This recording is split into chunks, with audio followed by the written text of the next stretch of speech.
Raider Nation, what's the deal, man? Once again, it's your guy Panama Fargo, back to y'all live with another episode of the Raider Rundown. Keep tapping on that like and subscribe button. Draft is 2 days away, so you know I'm gonna keep y'all updated and informed on everything Las Vegas Raiders, man. So go ahead, share the content with your homies. Make sure y'all come check out what the kid got going on, man, because you're not gonna want to miss it. But without further ado, man, the topic of conversation today: is it possible that Will Levis is going to go number 1 to the Carolina Panthers? And if so, what does that mean for the Raiders, man? So let's go ahead and get into it. Look, so now, apparently from today, many reports that now Will Levis is now the second highest betting favorite to go number 1 to the Carolina Panthers. Check it out.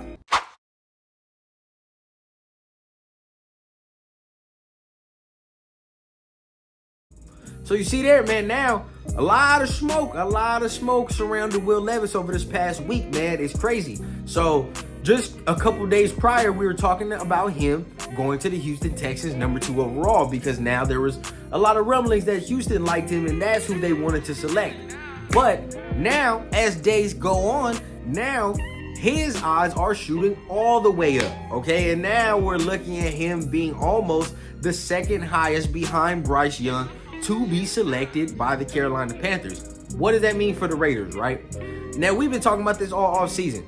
There's only a couple shots that the Raiders would get at getting Bryce Young or CJ Stroud, and it's if one, a team does something completely fucking stupid in this first round, or just a major shakeup on what one of the teams, want to do, like Houston, who I feel will not take a quarterback. If it's not Bryce Young, they take a defender, right? So if Will Levis goes to Carolina, to me that categorizes as some dumb shit that a team might do.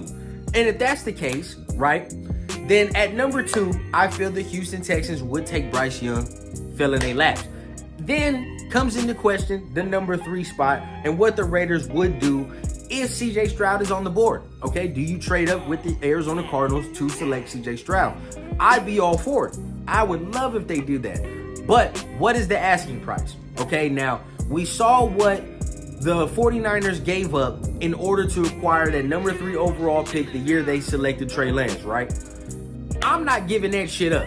I'm sorry to tell y'all, bro, that's not something I'm going to be doing. Because at the end of the day, say what you want, that trade didn't go well for them. Okay, now Trey Lance might come out and have a monster season, but so far that trade ain't working. And that's a lot of capital they gave up. Now, thankfully for them, their roster can withstand that.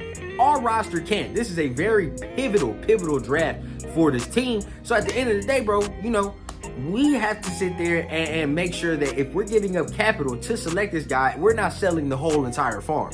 You feel what I'm saying? Because there are still players in this draft to be selected, especially on the defensive side of the ball, that can come in and give us immediate impact. And that's what we need.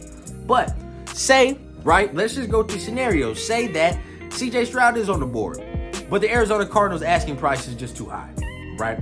So we don't move up. So maybe Arizona stands pat, maybe they don't. If Arizona stands pat, I don't see them taking a quarterback. They're going to be taking a defender, maybe Will Anderson, maybe Tyree Wilson, maybe a tackle.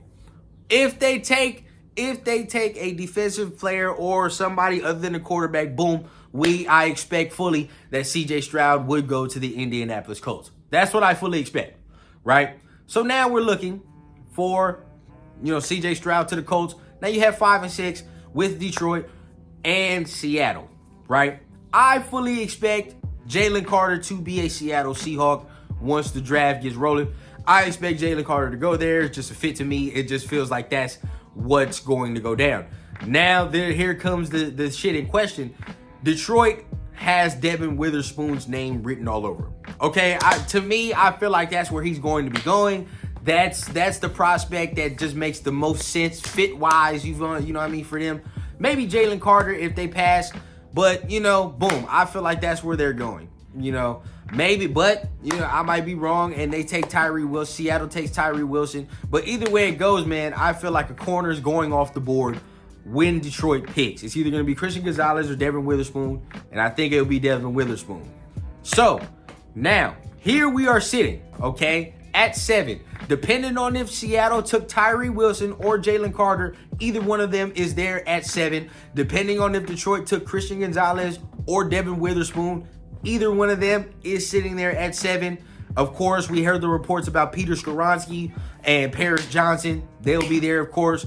But the ultimate wild card of the entire draft is sitting there at 7, which would be Anthony Richardson right there for you for the selection. Didn't even have to move up. You stood pat and you were able to select one of the top 4 quarterbacks. To me, I would be selecting Anthony Richardson at 7, and you stood pat, didn't have to give up any trade value. To me, that's a major W. To me, that's a major W.